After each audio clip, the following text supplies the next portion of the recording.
আবার অনেক কপাল পড়া আছে ওই মেয়ের বিয়ে হয়ে গেছে সেজন্য দুঃখের চোটে নিজে আত্মহত্যা করে, আর বিয়েই করে না, বলে আর বিয়ে করবো। আমি বলি যে এরকম যদি কেউ থাকে তার তো 4টে বিয়ে করা উচিত। যেই মেয়ে আমার রেখা চলে যেতে পারছে, হ্যাঁ, তাহলে বোঝা গেছে যে সে তার আখেরটা গোছাইছে, সে আনা। আমি কেন বেকুব থাকবো?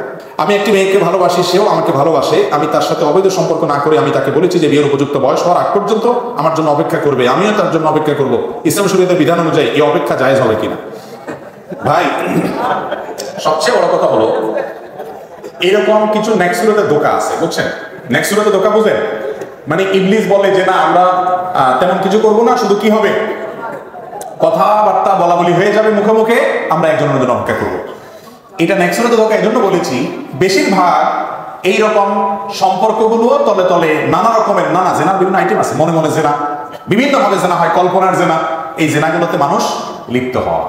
আপনি যখন বিবাহের উপযুক্ত হবেন তখন মেয়ে খুঁজবেন, পাত্রী খুঁজবেন। আপনাকে 10 বছর আগে 5 বছর আগে পাত্রী খুঁজে রাখতে কে বলছে? প্রত্যেকটা কাজের একটা কি আছে, সময় আছে। গাছে যদি কাঁঠাল থাকে আপনারা গোপে তেল দিতে কে বলছে? কাঁঠাল এখনো পাকেই নেই, আপনি তেল দিয়ে বয়ে রয়েছেন আরো 3 মাস পরে কাঁঠাল পাকবে। এটা কোনো বুদ্ধিমান মানুষের কাজ হতে পারে?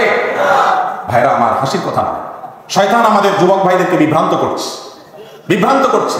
মনে রাখবেন, বিয়ের একটা বয়স আছে, ওই বয়স আসা পর্যন্ত অপেক্ষা করবেন। আগে ভাগে এই সমস্ত সেটিং ফিটিং করা থেকে বেঁচে থাকবেন।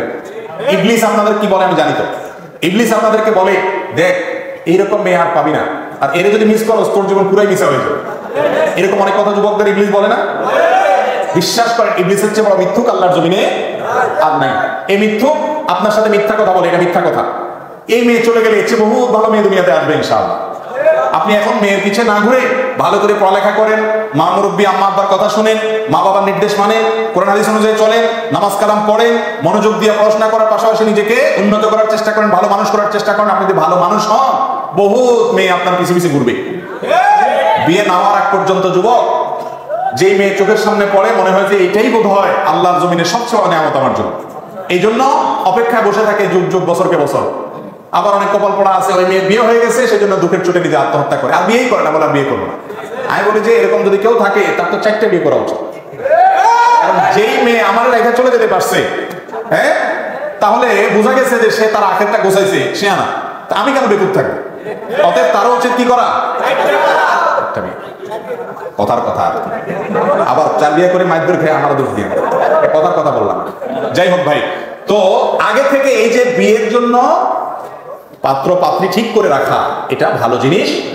যদি কেউ এরকম করতে পারে যে না দিনদারির কারণে আমি একে চয়েস করেছি কিন্তু এই মুহূর্তে বিয়ে করতে পারছি না, একটা সীমিত সময়ের জন্য অপেক্ষা করব, এবং সে অপেক্ষাটা এমন অপেক্ষা হবে কোনো যোগাযোগ নেই, তাহলে সেক্ষেত্রে সেটা ভিন্ন বিষয়। কিন্তু দেখে শুনে কথা বলে তার চেহারা এটা মুখস্থ করে ফেলছেন, এখন বিয়ে আপনি 2 বছর 5 বছর পরে করবেন, তাহলে তো প্রতিদিন আপনার সামনে এক্সরে রিপোর্ট বাড়বে, ঠিক না বেঠিক? মনে মনে জেনা হবে কি হবে না? এই জন্য এটা সঠিক কোনো পথ না, পদ্ধতি না। এই জন্য বলেছিলাম শুরুতে যেটা নেক্সুরতে ধোকা। কথা বুঝতে পারছি? আরে ভাই, বিয়ে করার মতো ক্ষমতা আছে, মা মুরব্বীকে হাতে পায়ে ধরে কান্নাকাটি করে রাজি করে ফেলাম, পয়সা করে কামাই টামাই করে বিয়ে শাদী করে ফেলাম, শেষ ঝামেলা। আর না হলে অপেক্ষা করেন, কিন্তু আগে ভাগে সময় হওয়ার আগে ঠিক করবেন না। এখনো ইয়াং মানুষ পড়েন 8, 9, 7, 10, আর এখন থেকে আপনি বিয়ের জন্য পাত্র ঠিক করে ফেলছেন। এগুলো সব শয়তানের ধোঁকা। মনে রাখবেন, এগুলো কেন হয়? চোখের জেনা করার কারণে। চোখ দিয়ে মানুষ প্রথম জেনা করে, এরপরে কল্পনার জেনা করে, এরপরে সরাসরি জেনায় মানুষ লিপ্ত হয় এবং তার চরিত্র নষ্ট হয়, ধ্বংস হয়, তার দাম্পত্য জীবন ধ্বংস হয়, পুরো জীবন অন্ধকারে চলে যায়। সাময়িক হারাম প্রাপ্তি এবং হারাম আনন্দ করতে গিয়ে গোটা জীবনকে জাহান্নাম করে দিবেন না। দুনিয়াতেই আপনি বুঝতে পারবেন যে আপনি হারাম রিলেশন করার কারণে কত বড় নিয়ামত হারিয়েছেন। আমি জানি ক্লাস 7, 8 থেকে নিয়ে একবারে টপ লেভেল পর্যন্ত আজকাল বেশিরভাগ যুবক বা শিক্ষার্থীরা তাদের চরিত্রকে হেফাজত করতে পারছে না। কঠিন একটা পরিবেশ। মনে রাখবেন, স্রোতের তালে গা ভাসানোর জন্য যোগ্যতা লাগে না, খড়কুটাও স্রোতের তালে গা ভাসাইতে পারে। স্রোতের বিপরীতে চলতে হলে সাহস লাগে, বাপের বেটা হওয়া লাগে। সবাই নষ্টমীর পথে গা ভাসায় দিচ্ছে, আপনি চরিত্রকে হেফাজত করার জন্য সংকল্প করেন, চেষ্টা করবেন তো ইনশাআল্লাহ। অতএব শয়তানকে সমস্ত প্রশ্রয় দিবেন না। বিয়ের উপযুক্ত হলে করে ফেলবেন, আর না হলে বছরকে বছর ঝুলায় রাখবেন, আর কল্পনার জেনায় লিপ্ত হবেন, সেই সুযোগ দিবেন না। আর যদি এগুলো থেকে মুক্ত থেকে আপনি অপেক্ষা করতে পারেন তাহলে কোনো অসুবিধা নেই, কিন্তু সেটা